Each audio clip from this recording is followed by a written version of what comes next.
Whistleblowing isn't for the faint-hearted. But Brendan Lyon did it anyway. The reality is they did things that were egregiously wrong. He paid the ultimate price, losing his job as a partner at global accounting giant KPMG. Most particularly, they acted egregiously against the interest of the taxpayer while serving the taxpayer and happily billing away. But he isn't going down quietly. The Big Four sit in every boardroom and cabinet across Australia but face no oversight and operate beyond the law. KPMG, PwC, EY, Deloitte. The Big Four started as old world accountancy firms, establishing themselves as the sentinels of commerce by auditing the financial accounts of powerful multinational corporations and the rich and famous. It created an aura of credibility and trust. From there, they started advising multinational clients how to minimise tax and governments how to collect more. They advise corporations on strategy. How can your bold vision be transformed into long-term value? Governments on policy. Today, I'm at Parliament House. And set themselves up as so-called independent experts when things went wrong. With staggering reach, they became invincible. Or so they thought. Until recently, the Big Four managed to avoid serious scrutiny. Tonight, we reveal the billions of dollars state and federal governments are spending on them, and we ask who is holding them to account. I really do see these consultants as an infestation. They now consider themselves the power with a government beneath them. They trade on conflicts. I mean, how can you be advising two sides of everything? Brendan Lyon joined KPMG as a partner in 2018 after a decade as head of the powerful Infrastructure Partnerships Australia lobby group. Going in, I thought being a partner would be something very respectable and respected. I guess I thought of accounting firms as being very rigid and very proper places. In 2021, he was dumped from KPMG when he refused to change a report that concluded a rail corporation set up by the New South Wales government to artificially inflate the state budget by billions of dollars didn't stack up. I was being told every single day that either my work had to change or not be delivered at all. Basically gaslit, ostracised, down-talked, humiliated in front of external stakeholders and clients. It was a full court press. He would later be vindicated by the New South Wales Auditor General, who refused to sign off on the state's accounts until they were amended. At KPMG, we know insights reveal new opportunities.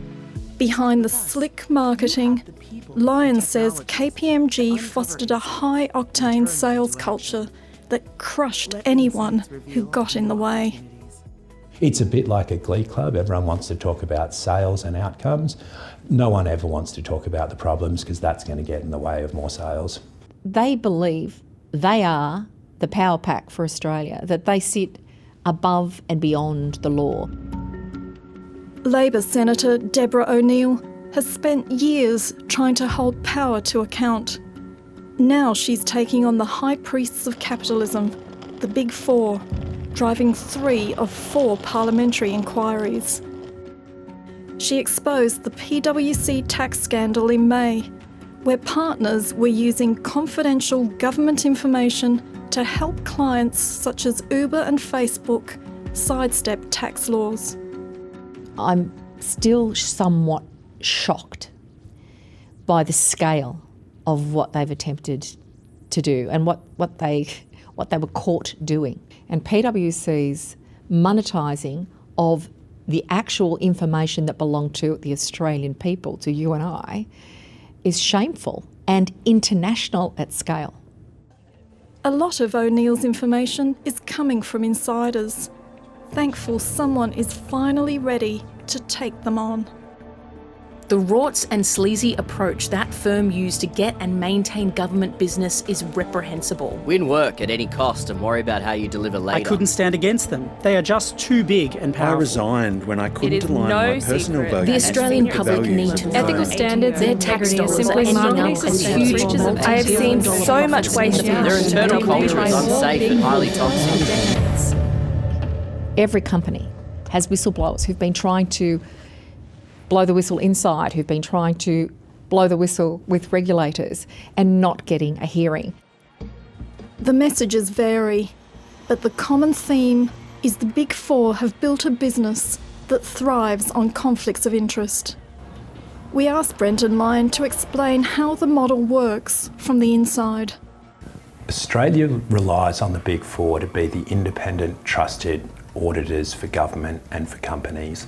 The reality is they are dependent on consulting cash, and that erodes their independence. This is a fundamental conflict of interest. How is it that you can be an auditor charged with holding management to account when 60, 70 or 80% of your cash flow is coming directly from management consulting services? How is it that you can sit in the room while tax laws are made and simultaneously you can be selling workarounds to foreign companies? The conflicts have raised concerns about the growing influence of the Big Four inside government departments. These companies that once traded just in audit have spread so far across society and into government. Their tentacles are everywhere. They now consider themselves the power with a government beneath them, a government that they control and have power over. And I'm very concerned about the entire sector. Putting an accurate figure on just how much public money is spent on consulting firms is impossible. Commonwealth corporate entities only need to disclose contracts worth more than $400,000, and publicly available data from the states is inconsistent. 730 can reveal that over the past decade, state and federal governments have spent at least $10 billion on the Big Four firms. But it's likely to be far more. A forensic look at government contracts shows the Department of Defence spent almost $4 billion of taxpayer money with the Big Four in the last 10 years. And that's just what we know of. What have we got for $3.7 billion? How many secrets have we handed over in the course of these contracts? And how much have we lost? How effective has the Big Four's plan been to effectively de-skill the public sector and make them essential in the defence space? I think when you line those questions up one after another, you can see what a threat this is to integrity in the space. The Centre for Public Integrity's Catherine Williams has also been trawling through government data and identified so-called management advisory services as the most opaque of all. It's very difficult to understand with these contracts precisely what is being purchased. The descriptions are often unintelligible. They calculated a staggering 1,276% increase over the past decade, worth hundreds of millions of dollars. And that's just the Big Four. We are talking about vast sums of taxpayer money. And we need to be able to be certain, given that that taxpayer money isn't infinite, that it's being put to the best possible use. And at the moment, we're simply not able to be confident that that is the case. We see this as a use of public money that has contributed to the hollowing of the public service.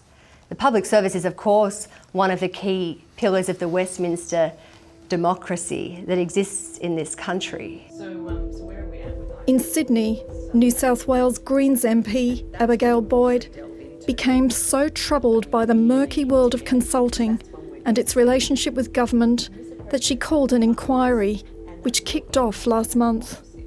I really do see these consultants as an infestation. The fact that they are sitting in our departments on secondment, that they are sitting on government boards, that they are going from senior levels in consultant firms and then into, senior executive positions in government. According to eTender, in New South Wales, government departments spent $504 million on the Big Four since 2018, but the figure is far more. eTender only publishes contracts over $150,000 and it removes contracts once they're complete. What we have heard so far in our inquiry is that the system by which we are recording how much we're spending on consultants is deeply flawed. We're employing people from the big consultants almost as if they were government employees, and we're not declaring that as consultants' expenditure. We need to know exactly how much is being spent, and the New South Wales government needs to tell us. Boyd says she's disturbed by an increasing reliance on consultants to rewrite business plans for departments. We have people who are dying because we don't have enough paramedics on the ground.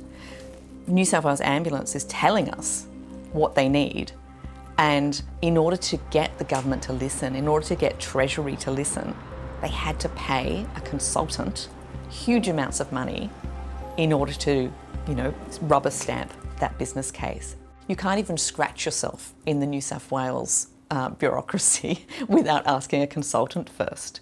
If you want anything done, and that is a huge waste of public money, to tell us things we already know. Why do you think government departments increasingly are relying on the Big Four? Look, I think it's probably two factors. I think one is that there's been an ongoing loss of courage and capability in the public service.